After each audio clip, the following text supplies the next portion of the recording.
Everyone thinks that he is just a powerless village boy, but he turns out to be the greatest king in history. A long time ago, a man named Gray rose from being an orphan to the conqueror of the entire earth. No one could stand against him, and those who tried were mercilessly wiped off the planet. However, even with all the power in the world, he felt unsatisfied with his life because he was all alone. Then one day, he suddenly found himself drowning in a bottomless sea, and a voice asked him to seek the light in his next life. The king realized that he had just died, and the very next moment, he opened his eyes in a dimly lit room with two unknown people looming over his head. They called him Arthur and kept telling each other how much their son resembled them.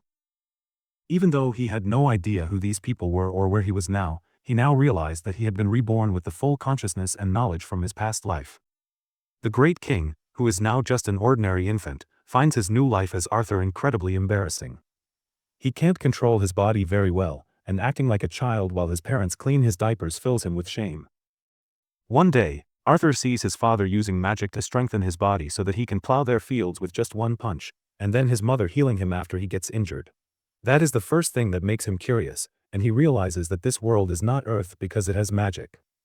Soon, Arthur finds out that his dad is an adventurer who often goes out to hunt monsters with his friends. He figures out that since all people in this world are allowed to keep weapons, it must be a dangerous place, and decides to get strong as soon as possible to protect himself. Unfortunately, that day is still far away because right now he is still a baby who starts falling asleep whenever his mom sings him a lullaby. However, he soon overcomes his frustration about that, and begins enjoying these peaceful moments, because in his past life, he was always under the danger of assassins targeting him in his sleep. A few months pass, and Arthur finally starts crawling around the house. He pretends to be asleep so that his mom leaves him alone, and then sneaks into the library in their house where he begins searching the books for information on this world. He finds that the continent he is living on has a country of dwarves to the south, and a country of elves on the north. The human country is ruled by a king, but unlike his past life, the king's son becomes the new king in this world and there is no fight to death for the empty throne. He then finds another book that tells him about magic, and Arthur realizes that magic is the reason this world is so backwards in terms of science and technology. He learns that roughly 1% of the population can use magic, and the magic capacity of a person is often decided by the capacity of their parents. The book tells him that there are two main types of magic users. First are the augmenters, who use mana to greatly strengthen their physical abilities and fight as warriors. The second category is of the conjurers, who can project mana outside their body like wizards. Arthur realizes that his dad is an augmenter, but he thinks that his mom is not a typical conjurer because of her healing powers. He decides to stop thinking about that and continues reading the ways to become a magic user. The book tells him that to use magic, one needs to have a magic core, which is formed by concentrating the mana inside the body to one single point. Most people are able to achieve that only when they hit puberty, and it takes them years to create a strong and usable mana core. Arthur, however, already knows about a similar concept. In his previous life, he could manipulate the internal energy of his body, called ki, and forming a ki core inside his body was just like forming a mana core. Arthur begins to focus his mana inside his body, hoping that he can take the first step to becoming strong in this world. But just as he is about to form his mana core, his mother finds him and takes him back to his bed. 2 years pass in a flash, and one day while Arthur's mom is busy writing a diary entry about him, he goes outside to learn swordsmanship from his dad. As he keeps swinging a wooden stick like a sword, his mother comes outside, and she is incredibly furious at her husband for teaching their son to use a sword when he just learned to walk. This is not a new thing for Arthur, who has now realized that his mother is the real boss of the household. His mother also takes him to the nearby city occasionally, and Arthur is always happy to be there because it allows him to learn a lot about this world. He shows interest in everything from weapons to strange goods found in this world, but the thing he is most curious about is magic, and being in the city gives him the best chance to see it up close. Apart from these visits, Arthur lives a peaceful life with his parents, and though he is uncomfortable about being trapped in the body of an infant, he slowly starts liking the peaceful life. His parents take care of all his needs, and that reminds him of his childhood at the orphanage in his previous life, where he desperately wished for a family but his wishes never came true. One day, Arthur sees his dad practicing magic to strengthen his mana core. He is really excited to see and learn from him, but his dad can merely manage to lift a few stones from the ground using his mana. Arthur is not impressed because picking the stones with his hands would be faster, but then his mother comes to him and tells him that it was not his dad's best shot, and he performs better from the second round onwards. Arthur's dad concentrates his energy again to impress his wife this time and releases a series of powerful attacks that shake the earth. Arthur is really impressed by his dad's skills this time, and his mom is sure that when he grows up, he will also turn out to be a strong warrior. Arthur wants to try doing it right away, but his mom decides to take him away for nap time. They pass by the library on the way, and Arthur pleads with his mother that he wants to read the books. She sternly refuses him, but he gives her the puppy eyes that she can't resist. In the end, she leaves him alone with the books while she goes outside to be with her husband, and Arthur starts focusing all the mana in his body to form his mana core, which he has been trying to do for the past 2 years. He feels that he is on the verge of a breakthrough, and then suddenly, his mana core is formed inside his body. As a result, a powerful explosion blows away the house, and Arthur's dad gets injured while trying to protect his wife. They both panic as they fear that their son is in danger, but when they go inside, they can't believe their eyes when they see Arthur floating in the sky with a golden glow. Arthur gives them a smug smile, declaring that he can finally use magic now. He gets on the ground and starts walking towards them, when suddenly the rubble from the roof falls towards him. He panics, fearing that this is going to be the end of his life, but both his parents lunge towards him to keep him safe from the falling rubble. Arthur realizes only after this that his parents have the duty to keep him safe, but when they start crying, he gets confused. In his previous life, he never experienced anything like this, and even the parents of other kids never showed any emotions other than pride or disappointment. As he wonders what this new feeling is, Arthur starts crying too, instinctively clinging on to his mother. A couple of years pass by after that, and Arthur is now a young boy who is starting to learn combat skills from his father Reynold. Him and his dad stand face to face in the garden, where his dad tries to hand him his prized gloves, but Arthur rejects it as he knows that he doesn't have enough strength to wield them at this age. He instead picks up a wooden sword, and his father does the same. Arthur immediately jumps into action, trying to land 3 consecutive attacks on his father, but his dad is much stronger and easily blocks each of his attacks. Arthur realizes that his dad is using his magic to reinforce the sticks, so he decides to do the same and pours his mana into his wooden sword. Soon after, he runs at his dad once again, who is surprised when Arthur's attack manages to break his stick in half. Arthur smiles and claims that his wood is better than his father's wood, but his dad claims that stamina matters more. Regardless though, his dad realizes that Arthur is a prodigy, so he makes the tough decision to talk to his wife about sending Arthur out of town to an actual tutor. His mother Alice is completely against it, as she doesn't want her sweet son to be ripped away from her since he is only 4 years old. Reynold argues that at just 4 years old, Arthur's wood is much more powerful than his own, which means that he should be trained by an accomplished warrior. But before they could come to a decision, Arthur chimes in, claiming that they should all go together.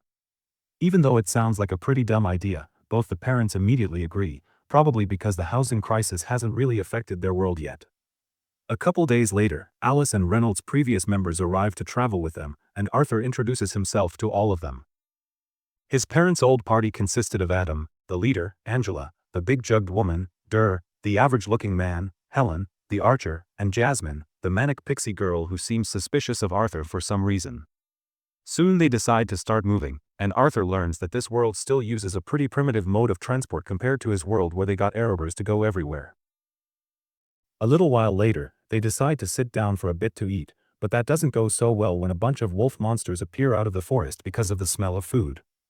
Jasmine immediately springs into action, grabbing 2 daggers and jumping into the fight, slashing any wolf who came in front of her, while Reynold, Adam, and Helen all kill some more wolves with their own weapons.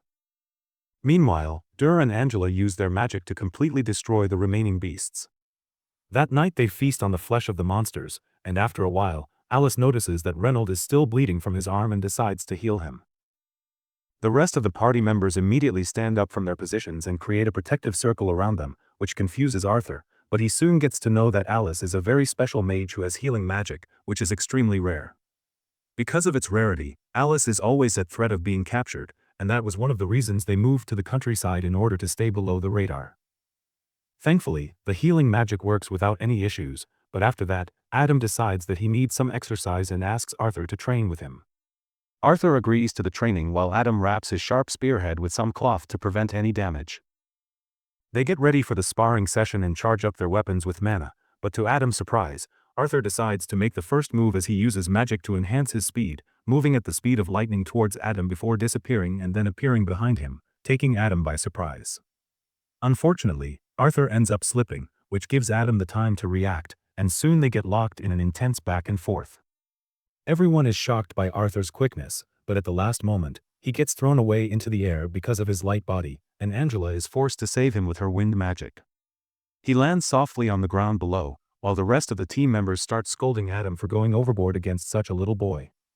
Adam tries to defend himself, claiming that the boy is too strong, but no one listens to him. Jasmine, on the other hand, seems very intrigued by Arthur's skills and starts asking him questions about the techniques that he is using. The next couple of days go by quickly as Arthur trains, eats, sleeps, and trains some more with almost every single member of the party, learning lance techniques from Adam, push-ups from Reynold, archery from Helen, and running like Usain Bolt from Jasmine, who seems to have taken quite a liking to the little boy. She tries to woo him to a ditty party by offering him a small sword with some baby oil on it, but his mom doesn't want Arthur to get cooked, so she calls him away. Soon they start continuing their journey in the carts when suddenly they are forced to stop in some mysterious circumstances. Suddenly, a bunch of arrows fly towards them, and Arthur immediately realizes that they are getting attacked by bandits. Dur and Adam immediately jump in front of the carts, while Angela uses her wind magic to blow away all the arrows coming towards them. Arthur peeks outside only to find out that they are completely surrounded by bandits from all sides. The ugly bandit leader orders his goons to not hurt Alice and Arthur and get rid of everyone else, since they can be sold for a high amount. The bandits all shout in agreement and jump into the battle zone, where they start getting cooked by Reynold and his party. One by one, all the members of the party start eliminating the bandits one by one, and Arthur knows that his party is much stronger on an individual basis, but the problem starts emerging when the bandits start trying to overwhelm them by sheer numbers. The party members start getting exhausted by the constant fighting, while the bandit leader goes for a one-on-one against Reynold and slams him into the cart in which Arthur is. The cart gets destroyed as Alice quickly tries to help Reynold, but he tells her not to use her magic, as that will make the situation even worse. He gets up and tells Arthur to take his mother somewhere safe while he deals with the bandit leader. Arthur obviously wants to fight and claims that he is strong enough to handle these goons, but his father screams at him to use that strength to protect his mother since she has a child in her stomach. Arthur wonders when did they get the time to do the deed but decides to run away with Alice nonetheless. The bandit leader tries to go after them, but Reynold attacks him once again, forcing him to defend himself. Arthur keeps running but soon finds his way blocked by multiple enemies. Thankfully, his party members are professionals, and they manage to eliminate all the bandits in his way one by one. Arthur thanks them for their help and continues running at full speed when suddenly they get ambushed by a mage who attacks them with his wind magic. Arthur decides to push his mother to safety while he gets hit by the brunt of the damage, pushing him up in the air and over the cliff. He decides that he is not going to die alone, and throws his knife tied to a rope at his attacker, bringing him down as well. Both Dur and Angela immediately try to use their magic to save young Arthur, while his mother screams his name with teary eyes. But all that time, Arthur feels peaceful, as if he has achieved something. He wonders whether this is what happiness feels like when suddenly tears form into his eyes as he realizes that he was going to be a big brother, but now that life has been snatched away from him. As Arthur opens his eyes after the fall, he finds that he is still alive. He wonders where he is when suddenly the ground under him starts shaking as something huge walks towards him. Arthur tries to get up and see what is coming, and he is utterly horrified by a scary-looking demon who calls him by his name. Arthur is terrified of the demon, but he is a Chad who won't go down without a fight. He leaps at the demon to attack it but gets flicked away gently. As he gets up, the demon tells him that he still has a lot to learn and then assures him that she is a friend. Arthur doesn't understand what the hell is going on, and then the demon suddenly starts picking some fruits for him. She tells Arthur that he needs to eat before they can start talking because she is not going to answer any questions otherwise. Arthur has no choice but to gobble down the fruits, and then he asks the demon if his parents are fine. She shows him a scene of the road where his parents and their friends fought the bandits, and it is full of the dead bodies of the bandits. The demon tells Arthur that everyone he knows is alive and they continued their journey days ago safely. Arthur is moved to tears as relief fills his heart on hearing this. He then asks the demon her name so that he can thank her properly, and she introduces herself as Sylvia. A few days pass with Arthur still in Sylvia's cave, eating the fruits to sustain himself while his injuries heal. He wants to go to his parents as soon as possible, but Sylvia tells him that it is not so easy because he will have to go through the forest that is filled with dangerous monsters and outlaws. However, she has another way to unite Arthur with his family, but it involves creating a hole in space-time fabric and takes a lot of time. Arthur understands this, and while Sylvia prepares the hole in space and time, he continues to train his skills.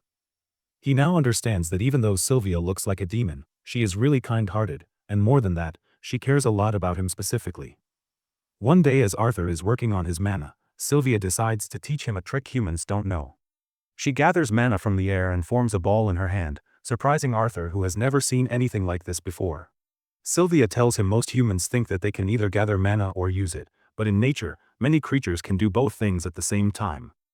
She offers to teach the trick to Arthur, but before that, she wants to know what he will do once he grows stronger after learning it. Arthur thinks long and hard about it and then declares that once he grows stronger, he will kill everyone who tries to harm his people. But Sylvia doesn't like that answer and she flicks him away. Arthur gets pissed at this, but Sylvia tells him that he failed her test because she is not going to teach anyone with such deranged violent tendencies. Arthur is confused by this because the only thing he learned in his past life was that you get stronger to kill your enemies. However, when Sylvia asks him if he enjoys thinking about violence all the time, Arthur falls silent. Sylvia then tells him that there are other ways to use strength aside from violence, and she wouldn't want him to waste his life on rage and violence. Her words hit a nerve with Arthur, and he feels as if Sylvia knows everything about his past life. She then repeats her initial question and asks what will he do once he gets stronger, and this time Arthur replies that he will protect the people he cares about. Sylvia is pleased with that answer, and she starts teaching Arthur how to use magic while directly gathering it from his surroundings. Arthur learns it really quickly as well, but just as he runs to show that he can do it to Sylvia, she hits him to the side of the cave and buries him in rocks. Arthur is confused, but Sylvia talks to him via telepathy and tells him not to make any sound. Just moments later, another demon like Sylvia arrives there and tells her to come back with him. She refuses to go with him, so the demon shoots an energy ball at her. Arthur is worried, but Sylvia assures him that she will be fine. She gets up to fight again and unleashes her full power, shattering her demon-like body and transforming into a white dragon. She then shoots a hyper beam at the demon, who can barely block it. He warns her that using such a great power will cost her greatly, but Sylvia tells him that she has no regrets with her life. The demon somehow cancels her attack and then bombards her with his dark energy balls, some of which hit the cave. Sylvia gets distracted as she tries to confirm Arthur's safety, and the demon decides to knock her out with a big attack. Sylvia realizes that Arthur will come under danger because of this, so she decides to risk it all so that he can escape. She uses all her power to stop time and then calls Arthur outside, telling him that he needs to go home now. She opens a hole in space and time, telling him that it won't take him directly to his family, but now he is strong enough to survive on his own while he searches for them. Arthur realizes that Sylvia is sacrificing herself for him, and his heart breaks because of that. But she makes him promise to use his power to protect the people he loves. She then gives him some parting gifts in the form of a crystal egg and a feather, asking him to take good care of it. After that, she kisses Arthur, and suddenly he gets golden tattoos on both his arms. Sylvia tells him that he will learn their meaning and purpose when the right time comes, but for now it is farewell. She then tells him that she didn't really need all this time to prepare a portal to send him home, and she delayed the process on purpose because she enjoyed the few days she spent with him. Arthur starts crying on hearing this, and then he realizes that he is not strong enough to protect her right now, even though he promised that he would protect everyone he loves. Sylvia tells him that their promise doesn't apply in this situation and tells him to hurry. He tells her that he doesn't care if she is a dragon or a demon because she is family to him, and you never leave family behind. Sylvia tells Arthur that he already has a mom, so he decides to call her grandma, and the dragon starts crying on hearing that. She then nudges Arthur to the portal, and he takes the egg and the feather with him. But just as he enters the portal and turns back to say a final goodbye to Sylvia, he finds himself getting dragged away. Once he is gone, Sylvia releases her power and returns the time in the cave to normal, immediately getting hit by the demon's attack. She falls to the ground, but as he walks towards her, confident about his victory, Sylvia pulls a fast one on him, blasting him with her full power at point-blank range. On the other hand, Arthur is traveling through the portal, where he hears Sylvia's voice again. She tells him that it is okay to be sad, but he should work hard to turn that sadness into happiness one day. Arthur tells her that he can't do it, but Sylvia says that she knows he can do it because he was the strongest king in history. Arthur is shocked to hear that she knows about his previous life, and he wants to ask Sylvia if she was the one who brought him to this world, but before he can do that, he exits the portal. After Arthur is done crying about Sylvia, he gets up and places the crystal egg inside his pouch. He then looks around to find that he is in a dense forest full of dangers. The story will be continued in future videos. Thanks for watching. See you in the next one.